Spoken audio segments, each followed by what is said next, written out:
प्यार में गुस्सा है, गुस्से में प्यार है, झूठे इनकार में ये फिजा, ये हवा, ये नजारे, ये समा, अब प्यार न हुआ तो सारा गुजारा छोरी अंजना, अब जाने दे मुझे मोरी सजना मेरे यार।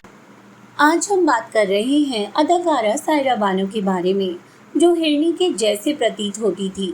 बेहद छरहरा बदन और कमसिन सी दिखने वाली ये अदाकारा फिल्मी दुनिया में आते ही छा गई और एक जाना पहचाना नाम बन गई। अकेले चला है कहाँ, ये बेहद बिंदास अभिनेत्री रही और इन्हें ग्लैमरस रोल में काफी पसंद किया जाता था।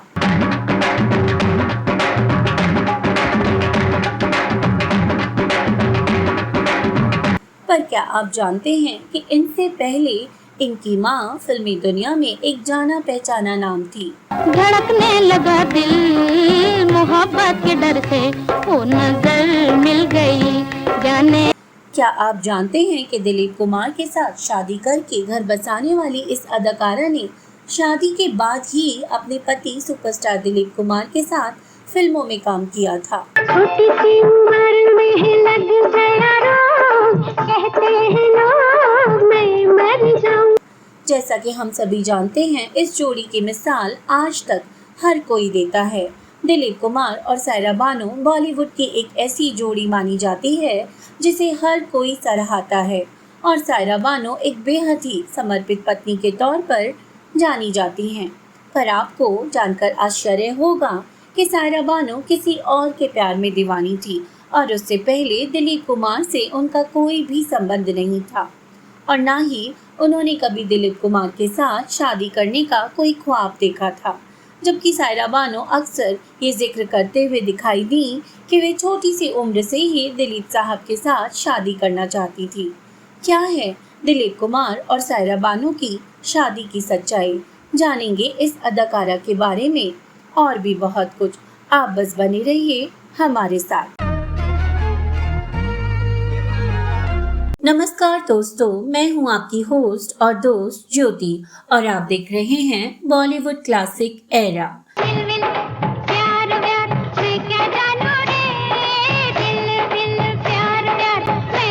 आज हम बात कर रहे हैं अभिनेत्री सायरा बानो के बारे में, जिन्होंने अपनी मां को देखकर ये ठान लिया था कि वो हीरोइन ही बनेंगी।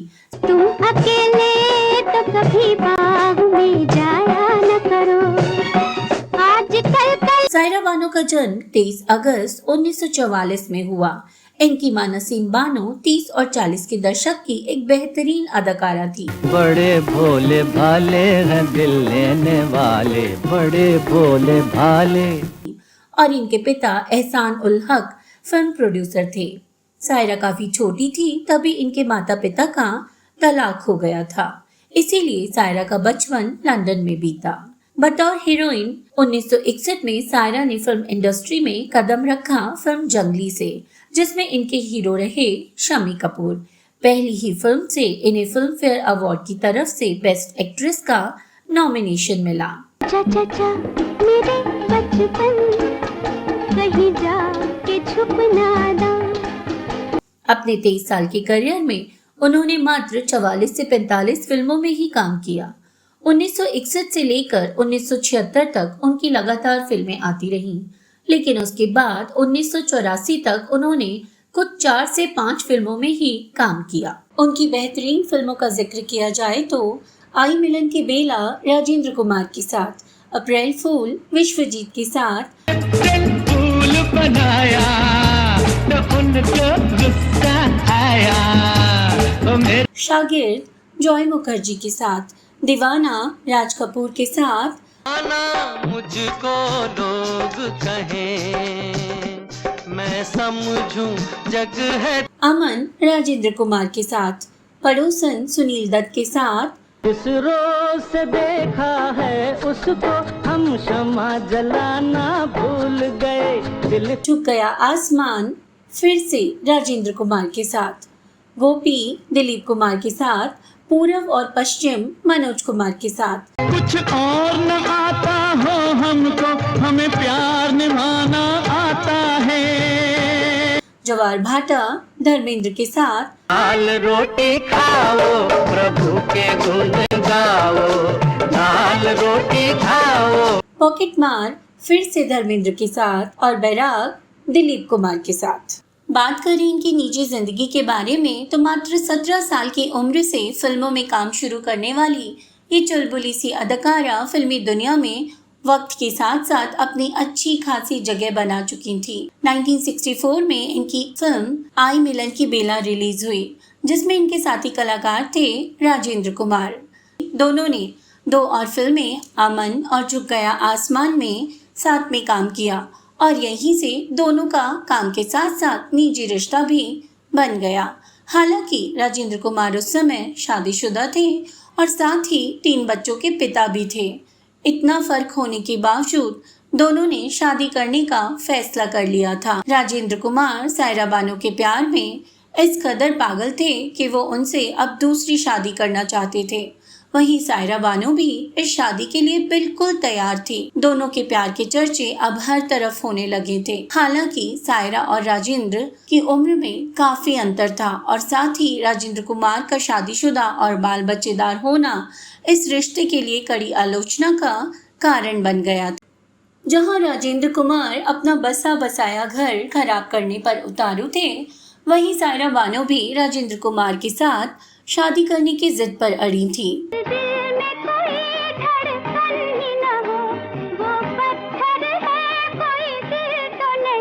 वहीं सायरा की मां नसीम बानो इस रिश्ते के बेहद खिलाफ थी। यहाँ तक कि उन्होंने फिल्म इंडस्ट्री के कुछ दोस्तों पर दबाव भी बनाया कि इस बारे में वे राजेंद्र कुमार से बात करें ताकि वो ये रिश्ता अपनी तरफ से खत्म कर दें। इस तरह राजेंद्र कुमार पर बॉलीवुड के लोगों की तरफ से काफी दबाव बन रहा था। नसीम बानो चाहकर भी सायरा को इस रिश्ते से पीछे हटने के लिए नहीं मना पा रही थी। वहीं सायरा की उम्र कुछ ऐसी थी कि उन्हें कुछ भी समझाना नामुमकिन सा लग रहा था। इधर राजेंद्र कुमार पर जब आलोचनाओं और बॉलीवुड के कुछ लोगों का दबाव बना तो कहीं ना कहीं उन्हें ये समझ आ गया कि ये शादी और प्यार का रिश्ता उनके लिए ठीक नहीं है। अब राजेंद्र कुमार सायरा बानो से दूरी बनाने की कोशिश करने लगे, लेकिन सायरा इस बात के लिए बिल्कुल भी तैयार नहीं थी।